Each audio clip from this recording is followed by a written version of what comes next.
এখানে ছোলার ডাল নিয়ে নিয়েছি। ছোলার ডালকে আমি কিছুক্ষণ ভিজিয়ে রেখে দিয়েছিলাম। এখন আমি ছোলার ডালের মধ্যে 2 কাপ জল দিয়ে ছোলার ডালটাকে সেদ্ধ করে নেব। এখন আমি থোড়টাকে কেটে নিচ্ছি। থোড়ের ওপরের পরতগুলোকে একটা একটা করে আমি খুলে নিচ্ছি।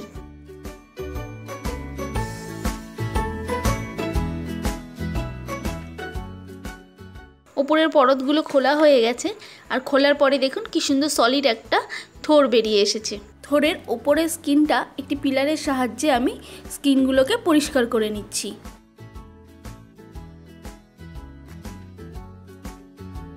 খোসাটা ছাড়ানো হয়ে গেছে, এবার আমি থোড়টাকে কেটে নিচ্ছি।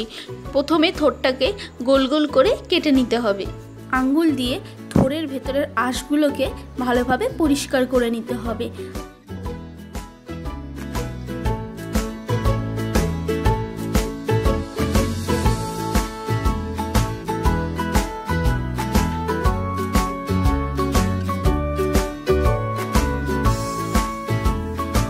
এইভাবে আমি আলু ভাজার মতো থোড়গুলোকে কুচি কুচি করে কেটে নেব।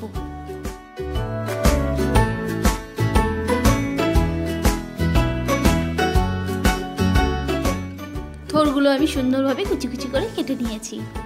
একটা বাটির মধ্যে আমি কিছুটা জল নিয়ে নিয়েছি, তার মধ্যে আমি থোড়গুলোকে দিয়ে দিচ্ছি। এবার আমি অল্প হলুদ দিয়ে দিলাম। এই হলুদ জলের মধ্যে থোড়টাকে কিছুক্ষণ ভিজিয়ে রেখে দিতে হবে। এই থোড়টা যদি হলুদ জলের মধ্যে ভেজানো হয় তাহলে কিন্তু থোড়টা কালো হয়ে যায় না। অনেক সময় থোড় কাটার পরে কালো হয়ে যায়, সেই জন্যই এই থোড়টাকে জলের মধ্যে কিছুক্ষণ ভিজিয়ে রেখে দিতে হবে। কড়াইতে আমি সর্ষের তেল গরম করে নিয়েছি।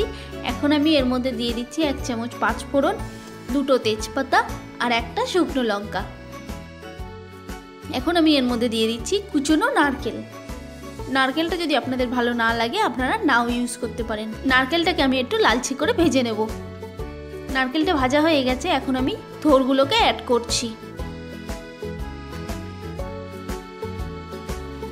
স্বাদ মতো নুন আর 1 চামচ হলুদ গুঁড়ো দিয়ে দিচ্ছি। ভালো করে মিশিয়ে ঢাকা দিয়ে রান্না করব কিছুক্ষণ।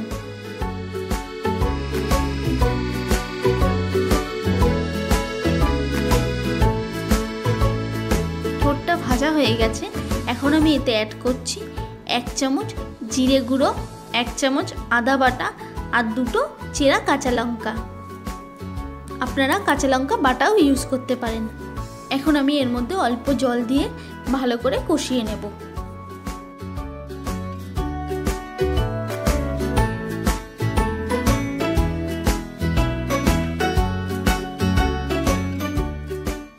কষানো হয়ে গেছে, সেদ্ধ ডালটা আমি এখন দিয়ে দিচ্ছি। ডালটাকে আমি ভালো করে মিশিয়ে নিচ্ছি। এখন আমি 1 কাপ জল দিয়ে দিচ্ছি।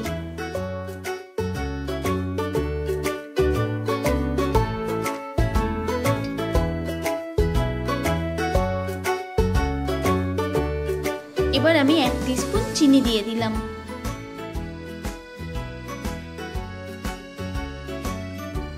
ভালো করে মিশিয়ে নিয়ে ঢাকাটা আমি দিয়ে দিলাম। ঢাকা দিয়ে প্রায় 1 মিনিট মতন আমি কুক করে নেব।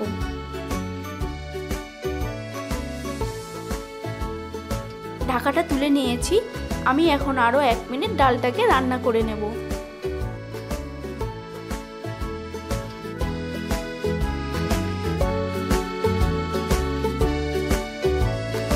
1 মিনিট হয়ে গেছে, ডালটা অনেকটা ঘন হয়ে এসেছে।